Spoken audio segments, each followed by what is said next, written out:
Desember 1948. Malam itu, bulan sabit menggantung di langit Yogyakarta, bersinar redup di tengah awan yang menggelayut gelap.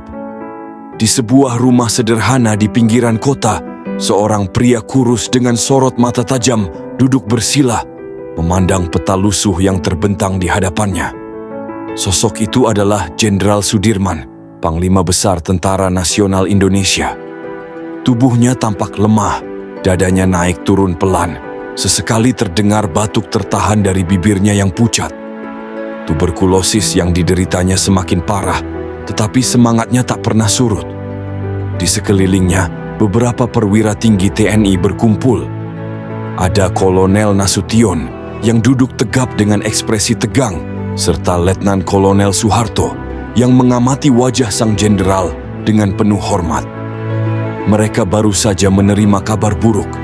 Belanda telah melancarkan agresi militer kedua. Tanpa peringatan, pasukan Belanda menyerbu Yogyakarta, ibu kota Republik Indonesia saat itu, dan berhasil menduduki kota dalam waktu singkat. Presiden Soekarno, Wakil Presiden Muhammad Hatta, serta beberapa pemimpin lainnya telah ditangkap dan diasingkan ke luar Jawa. Kini, harapan Republik berada di tangan satu sosok, Jenderal Sudirman. Api perlawanan yang tak padam.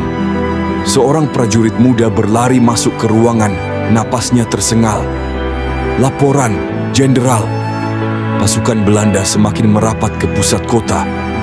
Mereka menurunkan pasukan besar dengan persenjataan lengkap.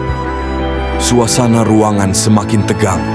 Semua mata tertuju pada Sudirman. Di bawah situasi yang begitu genting, banyak yang mengharapkan TNI menyerah atau setidaknya melakukan gencatan senjata. Tapi tidak dengan Sudirman. Baginya, perjuangan belum selesai. Dengan suara pelan namun penuh ketegasan, ia berkata, "Selama rakyat masih berjuang, kita tidak boleh menyerah.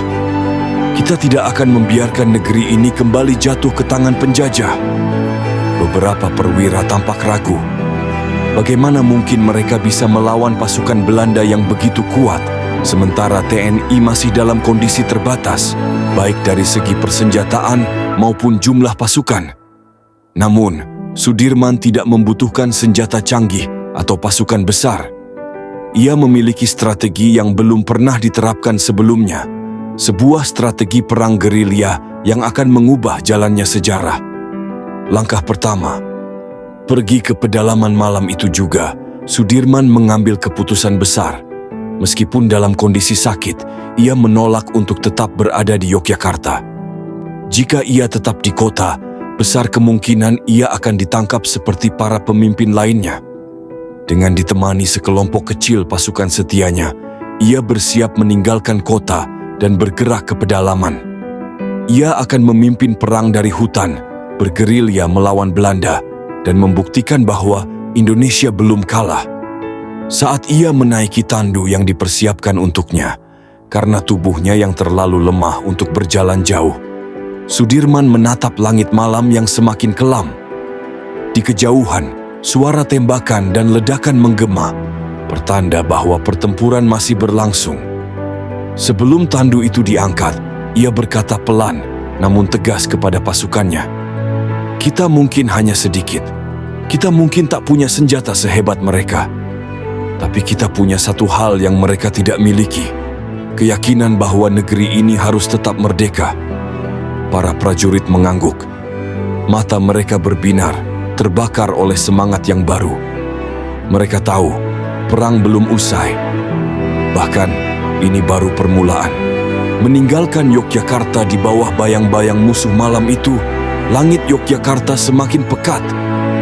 Cahaya bulan yang tersisa tersaput oleh asap dari bangunan-bangunan yang terbakar. Pasukan Belanda telah menguasai hampir seluruh kota, menandai kekalahan besar bagi Indonesia. Namun, bagi Jenderal Sudirman, ini bukanlah akhir. Ini adalah awal dari perlawanan yang sesungguhnya. Dengan tubuh yang semakin melemah akibat tuberkulosis, Sudirman berusaha tetap tegak di atas tandunya. Pasukan kecil yang setia kepadanya, sekitar 100 orang prajurit, bergerak dalam senyap menuju hutan di selatan kota. Setiap langkah mereka adalah perjudian. Jika Belanda mengetahui pergerakan mereka, semuanya akan berakhir di ujung senapan. Di kejauhan, suara kendaraan lapis baja Belanda terdengar semakin mendekat. Para prajurit yang menggotong tandu Sudirman semakin mempercepat langkah mereka. "Kita harus mencapai Kali Progo sebelum fajar," bisik Letnan Suyadi, salah satu pengawal setia Sudirman. "Jika kita tertangkap sebelum keluar dari kota, semuanya sia-sia." Sudirman mengangguk lemah. Ia tahu keputusannya untuk tidak menyerah dan bergerilya di hutan adalah keputusan yang penuh risiko.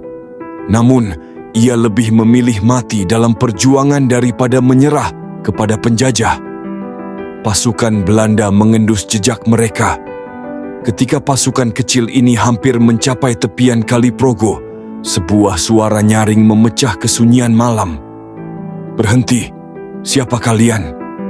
Seorang prajurit Belanda bersama sekelompok pasukannya berdiri di tengah jalan dengan senjata teracung. Mata mereka mencurigai bayangan-bayangan yang bergerak di kegelapan. Jantung para prajurit Republik Indonesia berdegup kencang. Mereka tertangkap basah. Tanpa pikir panjang, seorang prajurit Indonesia, Sersan Malik, berbisik cepat, "Jangan biarkan mereka mendekat." Dengan refleks luar biasa, ia menarik pistolnya dan menembakkan peluru pertama mengenai salah satu tentara Belanda. Perang kecil pun pecah di bawah langit malam. Suara tembakan bergema, membelah kesunyian. Prajurit TNI segera berlindung di balik pohon-pohon dan semak-semak, membalas serangan dengan senjata yang terbatas. Namun, mereka tahu mereka kalah jumlah dan persenjataan. Sementara itu, 2 orang prajurit dengan sigap membawa tandu Sudirman menjauh dari pertempuran. Mereka harus terus bergerak atau semua akan berakhir di tempat ini. Melarikan diri ke dalam kegelapan. Di tengah kekacauan tembakan, Letnan Suyadi berteriak, "Jangan lawan terlalu lama. Kita harus kabur sekarang juga." Sersan Malik dan beberapa prajurit lainnya mulai menembak secara teratur sambil mundur, menahan pasukan Belanda agar tidak bisa mengejar. Sudirman, dengan tubuh yang lemah, namun semangat yang tetap membara, berbisik kepada pengawalnya, "Jangan berhenti. Kita harus tetap bergerak. Indonesia belum kalah." Mereka terus berjalan menyusuri sungai. Kaki mereka tenggelam di dalam lumpur, napas terengah-engah, tetapi mereka tidak berhenti. Malam itu menjadi awal dari sebuah perjuangan panjang. Perang gerilya yang akan mengubah sejarah Indonesia selamanya. Perjalanan menuju hutan yang melelahkan langit mulai berubah warna. Cahaya fajar perlahan menyingkap kegelapan malam, menyinari wajah-wajah lelah para prajurit yang telah berjalan sepanjang malam. Napas mereka berat, tubuh mereka berkeringat, tetapi tidak ada yang berani berhenti. Setiap detik adalah pertaruhan antara hidup dan mati. Jenderal Sudirman masih terbaring di atas tandunya. Matanya terpejam, tetapi pikirannya tetap bekerja. Ia bukan hanya seorang panglima, ia adalah simbol perjuangan. Jika ia tertangkap, semangat juang rakyat bisa runtuh. Letnan Suyadi mendekat, berbisik kepada seorang prajurit, "Kita harus segera menemukan tempat persembunyian. Belanda pasti mengirim pasukan pencari." Seorang prajurit lain, Sumarto, menunjuk ke arah perbukitan yang mulai terlihat di kejauhan. "Gunung Kidul. Jika kita bisa sampai ke sana, kita bisa bersembunyi lebih lama." Tanpa buang waktu, mereka mempercepat langkah. Mereka harus tiba sebelum Belanda menemukan jejak mereka. Pasukan Belanda memburu mereka. Di Yogyakarta, sebuah pos komando Belanda tengah sibuk. Seorang perwira Belanda, Kapten van der Meer, menatap peta dengan dahi berkerut. Ia tahu satu hal, Selama Jenderal Sudirman masih hidup, Indonesia belum kalah. Seorang prajurit Belanda datang dengan tergesa-gesa. "Tuan, kami menemukan jejak pasukan gerilya di dekat Kali Progo. Mereka bergerak ke arah selatan." Van der Meer tersenyum dingin. "Bagus, kerahkan pasukan ke sana. Kali ini, Sudirman tidak akan bisa lolos." Dalam hitungan jam, pasukan Belanda dengan kendaraan lapis baja mulai bergerak, menyusuri jalan-jalan berbatu dan sungai yang telah dilalui oleh Sudirman dan pasukannya. Perburuan besar telah dimulai. Penyergapan di hutan sementara itu, di tengah perjalanan menuju Gunung Kidul, pasukan Sudirman memutuskan untuk beristirahat sejenak di sebuah lembah kecil. Beberapa prajurit memeriksa persediaan air, sementara yang lain mengamati sekeliling dengan waspada. Sersan Malik mendekati Letnan Suyadi. "Belanda pasti sedang memburu kita. Kita tidak bisa berdiam diri terlalu lama." Namun, belum sempat mereka memutuskan untuk bergerak lagi, suara ranting patah terdengar dari kejauhan. Langkah kaki mendekat.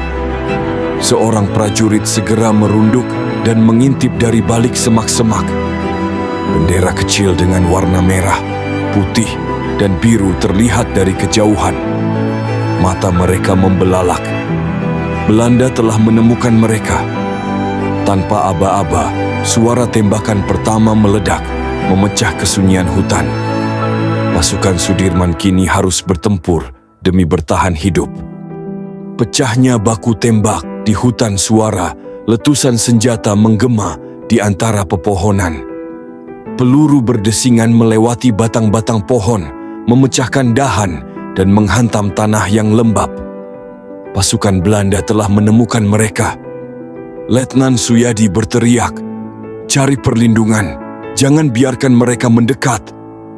Para prajurit Indonesia segera berlindung di balik batu dan pohon, membalas tembakan dengan senjata yang mereka miliki. Namun, mereka kalah dalam jumlah dan persenjataan. Di tengah baku tembak, 2 orang prajurit dengan sigap membawa tandu Jenderal Sudirman menjauh dari pertempuran. Mereka harus memastikan panglima mereka tetap selamat. Sudirman membuka matanya yang sayu. Suaranya lirih namun tegas. "Jangan pikirkan saya, pastikan pasukan bisa keluar dari sini." Namun, para prajuritnya tetap teguh. Mereka rela mati demi melindungi sang jenderal. Siasat untuk meloloskan diri Sersan Malik menyadari bahwa mereka tidak bisa bertahan lama. "Kita harus memancing mereka menjauh," katanya kepada Letnan Suyadi. Suyadi mengangguk. Ia segera memberikan perintah kepada beberapa prajurit untuk berpencar ke berbagai arah, menembakkan senjata mereka dari tempat berbeda untuk membuat Belanda berpikir jumlah mereka lebih banyak. Strategi itu berhasil. Pasukan Belanda mulai terpecah, mengejar suara tembakan ke arah yang berbeda. Namun, bahaya belum selesai. Mereka harus bergerak cepat sebelum musuh menyadari siasat ini. Dengan sigap, pasukan yang membawa Sudirman melanjutkan perjalanan, menyelinap melewati celah-celah hutan yang semakin lebat. Setiap langkah adalah pertaruhan, tetapi mereka tidak punya pilihan lain. Hujan dan kelelahan yang menguji ketahanan. Ketika mereka berhasil keluar dari zona baku tembak, langit tiba-tiba menggelap. Awan tebal menggantung dan hujan mulai turun. Hutan yang tadinya kering berubah menjadi lumpur yang licin. Napas para prajurit mulai terengah-engah. Mereka belum tidur dan belum makan dengan layak sejak pelarian dimulai. Di tengah guyuran hujan, seorang prajurit berbisik, "Berapa lama lagi kita harus berjalan?" Letnan Suyadi menjawab dengan suara tegas, meskipun tubuhnya sendiri hampir roboh karena kelelahan. "Kita tidak boleh berhenti sampai kita benar-benar aman." Sudirman, meskipun tubuhnya lemah, masih menatap lurus ke depan. Matanya penuh tekad. Ia tahu perjuangan ini belum selesai. Hujan tak mereda, langkah kian berat. Malam semakin larut, tetapi hujan tak kunjung reda. Tanah hutan berubah menjadi lumpur tebal, membuat setiap langkah terasa seperti bertarung dengan alam. Kelelahan mulai menguasai para prajurit, tetapi mereka tidak punya pilihan selain terus bergerak. Jenderal Sudirman, meskipun tubuhnya lemah, tetap berusaha terjaga. Dalam bisikannya, ia berkata, "Jangan sampai kita berhenti di sini. Perjuangan harus terus berlanjut." Para prajurit saling pandang. Kata-kata itu bagaikan suntikan semangat di tengah penderitaan. Titik terendah. Ketika harapan hampir pupus, tiba-tiba dari kejauhan terdengar suara anjing menggonggong. Seorang prajurit berbisik cemas. Belanda mengerahkan anjing pelacak. Sersan Malik segera memberi aba-aba. "Cepat, kita harus menyeberangi sungai sebelum mereka menemukan jejak kita." Namun, ketika mereka mencapai tepian sungai, mereka dihadapkan pada masalah baru. Arusnya deras karena hujan. Letnan Suyadi menggertakkan giginya. "Kita tidak punya pilihan, kita harus menyeberang." Beberapa prajurit mulai menyeberangi sungai, berpegangan pada akar-akar pohon di tepian. Namun, baru setengah jalan, tiba-tiba suara tembakan terdengar dari arah belakang. Pasukan Belanda telah menemukan mereka. Perjuangan melawan arus dan peluru. Tak ada waktu untuk ragu. Para prajurit yang masih di daratan segera membalas tembakan, sementara yang lain berusaha membawa Jenderal Sudirman menyeberang. Air sungai yang dingin menggigit tubuh mereka, tetapi lebih dingin lagi bayangan kematian yang menanti jika tertangkap. Salah satu prajurit terpeleset dan hampir terseret arus, tetapi rekannya dengan sigap menariknya kembali. Mereka tahu tidak ada yang boleh tertinggal. Di seberang sungai, Letnan Suyadi berteriak, "Cepat! Kita harus masuk lebih dalam ke hutan sebelum mereka mengejar."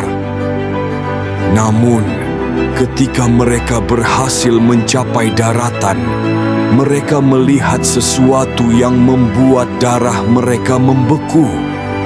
Di depan mereka, sebuah pasukan Belanda telah menunggu. Dikepung dari dua arah, para prajurit Indonesia terdiam sejenak. Di belakang mereka, pasukan Belanda menembaki dari seberang sungai. Di depan, pasukan musuh telah menunggu. Jenderal Sudirman yang masih ditandu menatap tajam ke arah Letnan Suyadi. "Ini bukan akhir. Kita harus menemukan celah." Suyadi mengangguk, lalu berbisik pada prajurit di sampingnya, "Kita buat formasi bertahan, jangan panik." Sersan Malik segera memimpin beberapa prajurit untuk membentuk barikade di belakang, menahan serangan dari seberang sungai. Sementara itu, yang lain bersiap menghadapi pasukan Belanda di depan. Pertempuran sengit di tengah hutan suara, tembakan kembali menggema. Kilatan peluru menembus kegelapan malam, menerangi wajah-wajah tegang para pejuang. Suyadi melihat celah kecil di sisi kiri, di mana hutan tampak lebih lebat. Ia segera memberi aba-aba.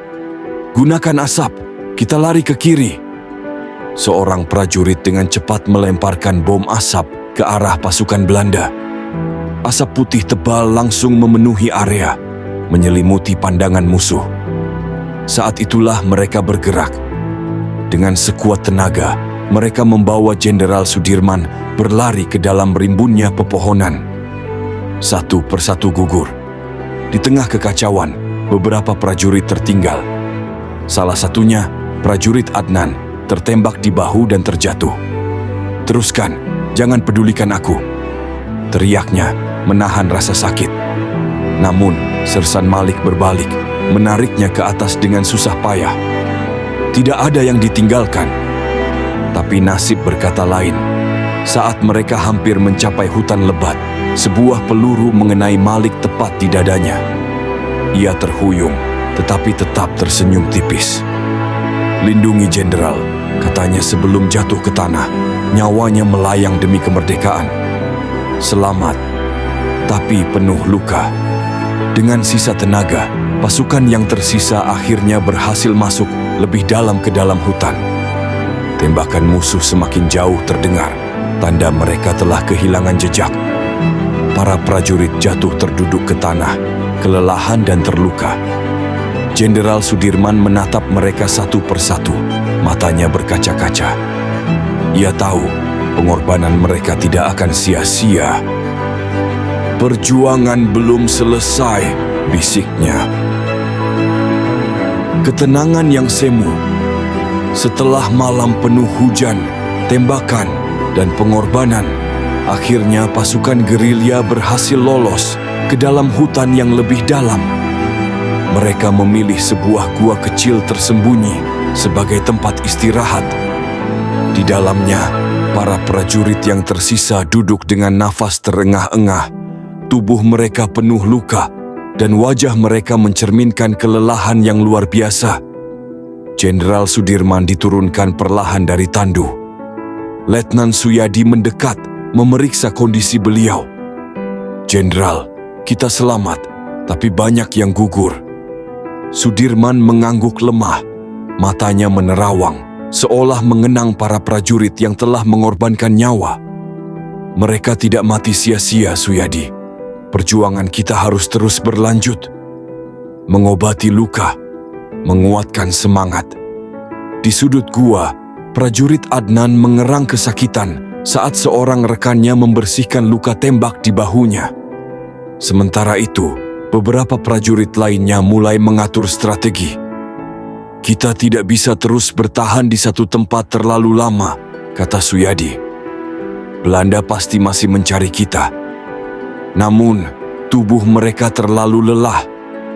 Aku akan berjaga di luar," kata seorang prajurit, meskipun matanya jelas menunjukkan betapa berat kelopak itu untuk tetap terbuka. Sudirman tersenyum tipis. Di tengah penderitaan ini, semangat para prajurit tetap menyala. Ancaman belum usai. Ketika fajar mulai menyingsing, terdengar suara langkah-langkah kaki di luar gua. Prajurit yang berjaga menahan napas, tangannya erat menggenggam senapan. Dari kejauhan, terlihat sekelompok pasukan Belanda menyisir hutan, mata mereka tajam mencari jejak. "Jenderal, mereka ada di luar," bisik prajurit itu. Seluruh pasukan langsung siaga. Ketenangan mereka di gua ternyata hanya sementara. Perjuangan belum selesai. Pelarian terakhir matahari mulai muncul perlahan di balik pepohonan, tetapi udara masih terasa dingin. Di dalam gua, para prajurit menahan napas. Di luar, langkah kaki pasukan Belanda semakin dekat. Letnan Suyadi berbisik, "Kita tidak bisa bertahan di sini lebih lama. Jika mereka menemukan kita, kita semua akan mati." Sudirman, meskipun tubuhnya lemah, mengangguk pelan. "Kita harus pergi, sekarang." Rencana berisiko Suyadi menatap ke arah prajuritnya yang tersisa. "Kita harus memecah diri menjadi dua kelompok. Satu kelompok membawa Jenderal Sudirman ke jalur aman, sementara kelompok lain membuat pengalihan." Prajurit Adnan langsung menawarkan diri. "Aku ikut di tim pengalihan." Suyadi tersenyum tipis. "Kau baru saja terluka." Adnan membalas, "Kalau kita semua mati di sini, perjuangan berakhir. Aku lebih baik mati berjuang." Dengan berat hati, Suyadi menerima. "Baik, lakukan dengan hati-hati." Gerilya di hutan. Saat pasukan Belanda semakin dekat, tim pengalihan mulai bergerak lebih dulu. Mereka menembakkan beberapa peluru ke arah yang berlawanan dari gua, menciptakan kebingungan di pihak Belanda. "Di sana, mereka lari ke arah timur!" teriak seorang tentara Belanda. Sementara itu, Suyadi dan timnya diam-diam membawa Jenderal Sudirman ke arah barat, melalui jalur sempit yang tertutup dedaunan tebal. Suara tembakan terdengar di belakang mereka. Suyadi menoleh sejenak. Ia tahu beberapa rekannya mungkin tidak akan kembali selamat, tapi dengan harga mahal. Setelah berjalan tanpa henti, mereka akhirnya tiba di sebuah desa kecil yang telah dijadikan markas rahasia oleh pejuang lainnya. Para prajurit desa langsung membantu menurunkan Jenderal Sudirman dari tandu. Salah seorang prajurit menangis lega. Namun, Suyadi hanya menunduk. "Kita kehilangan banyak orang," katanya pelan. Jenderal Sudirman menatapnya penuh kebijaksanaan. "Kita kehilangan mereka, tapi kita tidak kehilangan harapan." Di kejauhan, suara tembakan masih menggema. Perjuangan masih panjang. Kabar dari medan perang. Di desa kecil yang menjadi tempat persembunyian, Jenderal Sudirman akhirnya bisa beristirahat. Seorang penduduk desa membawa air hangat, sementara seorang prajurit setia, Suyadi, duduk di sampingnya. Mata Suyadi kosong. Pikirannya masih di medan perang. "Tim pengalihan," bisik Suyadi. "Belum ada yang kembali." Jenderal Sudirman menatapnya dengan tatapan bijak. "Perjuangan selalu membutuhkan pengorbanan, nak." Kepulangan yang pahit 3 hari kemudian, hanya 2 dari 10 anggota tim pengalihan yang berhasil kembali. Mereka datang dengan tubuh penuh luka dan wajah yang penuh kesedihan. "Adnan, dia tidak selamat," kata salah satu prajurit dengan suara serak. Suyadi mengepalkan tangannya. Adnan telah mengorbankan nyawanya demi perjuangan ini. Namun, mereka tidak boleh berhenti. Sebuah janji Jenderal Sudirman, meskipun lemah, berbicara dengan suara penuh keyakinan. "Kita tidak akan pernah menyerah." Adnan dan semua yang gugur dalam perjuangan ini telah memberikan nyawa mereka untuk Indonesia. Dan kita harus memastikan bahwa pengorbanan mereka tidak sia-sia. Mata Suyadi basah. Dia berjanji dalam hatinya, perjuangan ini akan berlanjut sampai titik darah penghabisan. Dari kejauhan, bunyi ledakan terdengar. Perang belum selesai. Sisa-sisa perang hari mulai beranjak sore. Di desa kecil yang menjadi markas sementara, para pejuang yang tersisa berkumpul dalam keheningan. Jenderal Sudirman masih terbaring lemah, tapi matanya menatap lurus ke depan.